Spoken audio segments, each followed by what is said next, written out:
Yeah, I'm getting loopy. I normally am loopy. And yeah, it's hard to when and I still have not recovered. I'm not recovered. I did sleep last night.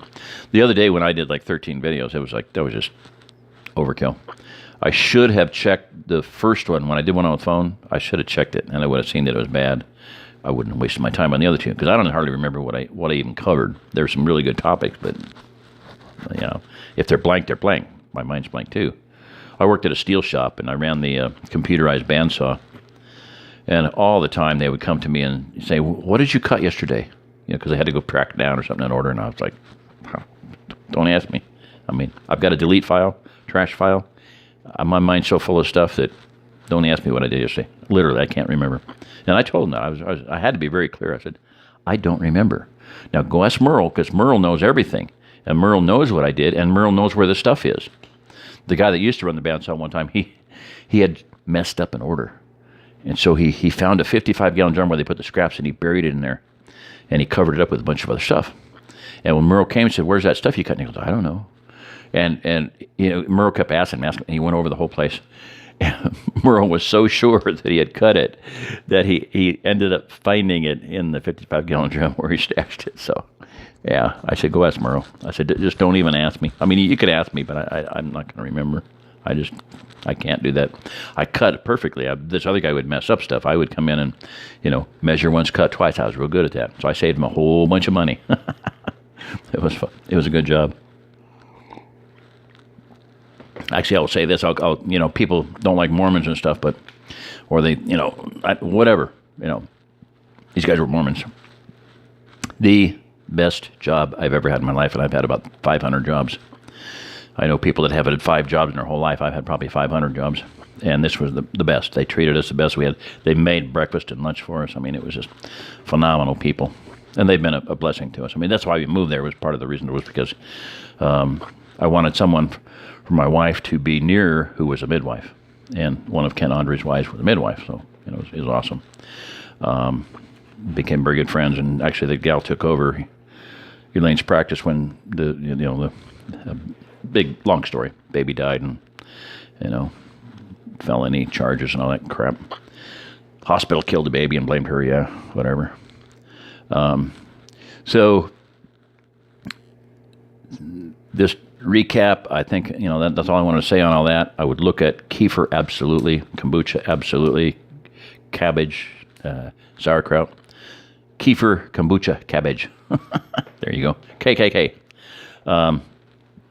So next thing is I want to talk about is, let's do negative electricity and negative ions. And this could be... Now, let me come back to that just in case, because I had one question I had mentioned on a video when I was outside there by the well house. I'm sorry, I'm polymathic, and that means many learned, and I'm going to go from topic to topic to topic to topic, and it's all,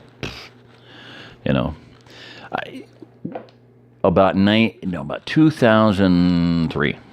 Just tell a quick story.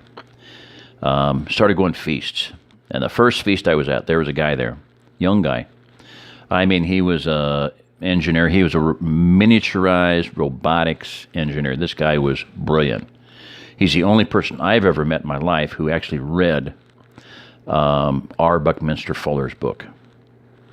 And if you ever... Most people, 99.99999% of the people in the world would not be capable of reading it. I'm not saying I would. I don't think I would. Would never even want to attempt to read it. Okay, this guy had read it. He was brilliant. He was a genius. He was all the things that would make you successful and driven and all that good stuff. But we would get to talking, and we got to talking, and one of the first things he said to me he says, "Do you have all this information written down?" And I said, "What do you mean?" He goes, "Well, you're a living liability," and this was 10, 15 years ago. He said, "You are a walking, living liability." I said, "What do you mean?" He says, "If this information isn't categorized and written down somewhere, it's all if you die, it's going to be lost." And I was like, "Oh, too bad, so sad." Life is hard. So that was, even though this guy was, I'm not educated. I mean, I went to college a couple of years, but nothing, Bible college, I went to Bible college, and then I went to Bible university college, kind of like, whatever you want to call it. So anyway, so I'm nowhere. I've come to the realization that, I'm a nobody who's been nowhere and done nothing. And that, when I first became a believer, and one of the very first books I read was Henrietta Mears' What the Bible is All About, and it talked about Moses, how he spent 40 years of his life thinking he was a somebody. And then he spent 40 years of his life finding out he was a nobody. And then he spent 40 years of his life finding out what Yahweh could do with a nobody. Well, that's me, And I kind of went 20. Well, I was just thinking about this the other day. I kind of thought, well, maybe I'll live to be 60, and if I'm lucky, and so 20. Well, that didn't, because by the time I hit 30, I was still, young and stupid and everything. So 30, and 30, and right about 60 was when I realized, hey, I'm a nobody. It really, seriously, it came to the full bore realization. In fact, I had said several times to people, in fact, my tuning element business partner, we were at lunch one day with a doctor from Chicago who had done 14,000 births. And he had just said, I've been to India 17 times. And I was like, wow, I ain't been nowhere. I ain't seen the Atlantic. I ain't seen the Pacific. I saw the Gulf of Mexico once, but I've been nowhere. Done nothing. I said, I'm a nobody who's been nowhere and done nothing. I said that just like that. And he goes, and he was so sweet. He's like, well, and I can't think of his name right now, but Marcus Vogel, who was head of research for IBM for 17 years, was a nobody. I mean, he was self-educated. He was a dummy. Edison was a dummy, and Tesla was a dummy. I mean, they weren't educated formally, so he said, don't worry about it. He was pretty cool. But,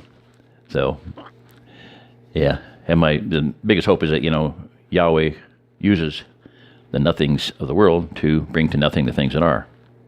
Weak things of the world to confound the mighty, the foolish things of the world to confound the wise, and he uses the things that are nothing to bring to nothing the things that are. So that gives me hope.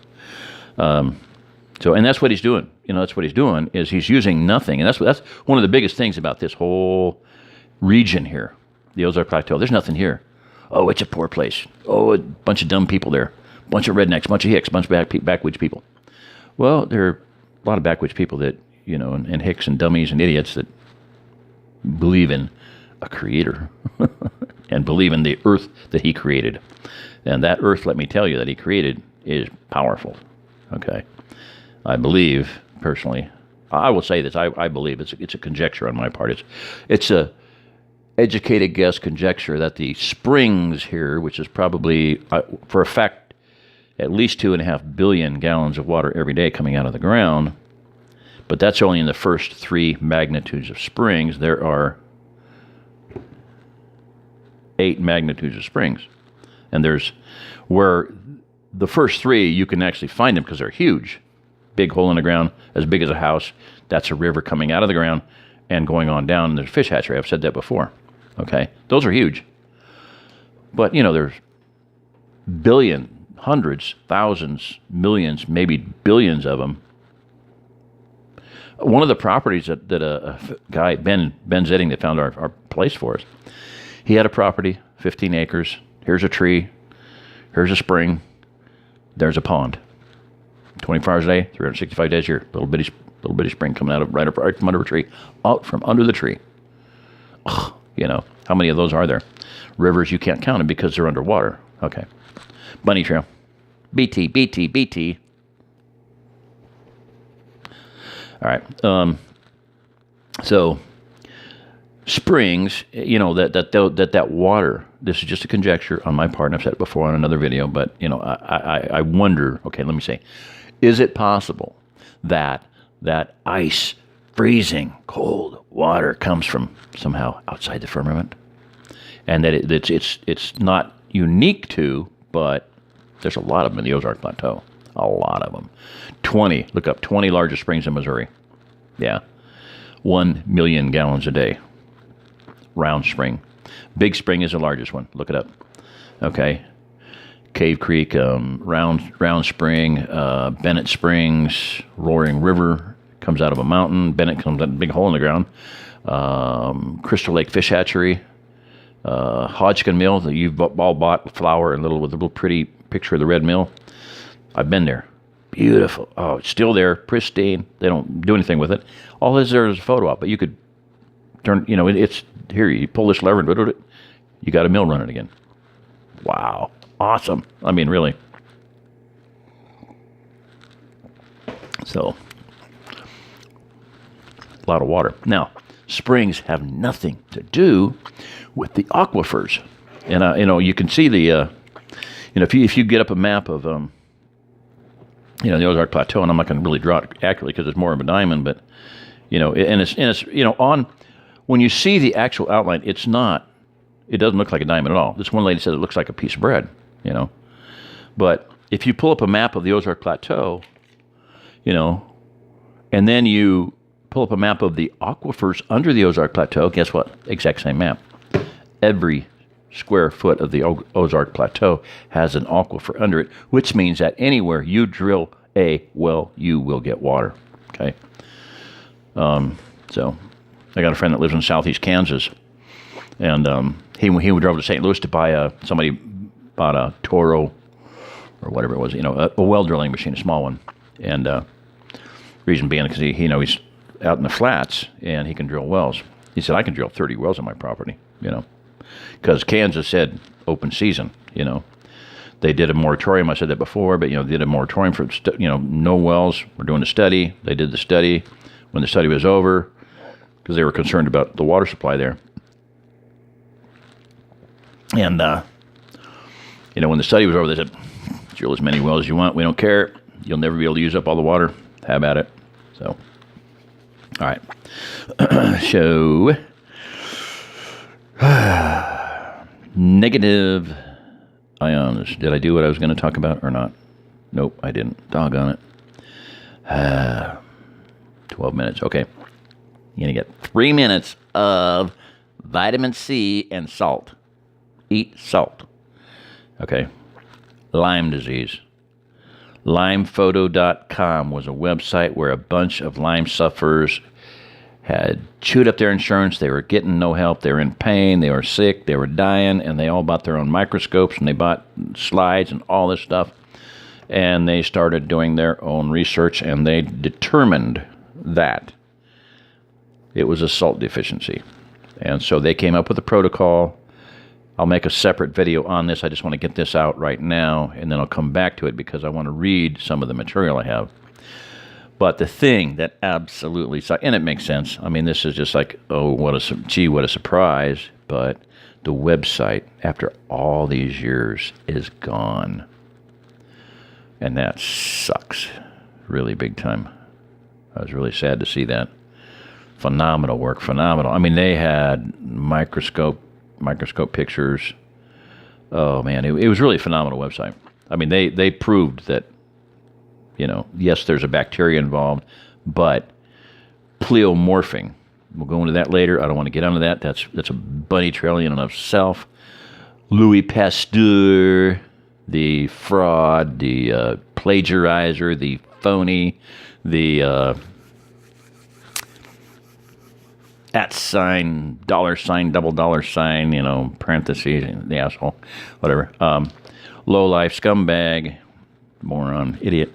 Sorry. True. We'll go into that more. He's right up there with Einstein, a phony who totally screwed up human society and life. But anyway, pleomorphing means changing. Okay, you have a virus. It's really small, and it gets bigger, and it becomes a bacteria, and the bacteria gets bigger, and it becomes an amoeba, and then it becomes a parasite, and then it blows up and produces billions and billions of trillions and trillions of cancers, or starting over again. Virus. Okay, they prove it. But basically, they took salt and sea, equal amount of salt and sea, depending on your body weight. 1 gram per 10 pounds of body weight. Boom. Okay? I'm going to pause this. This is Jerry Diamond. For listening to this, you are the remnant.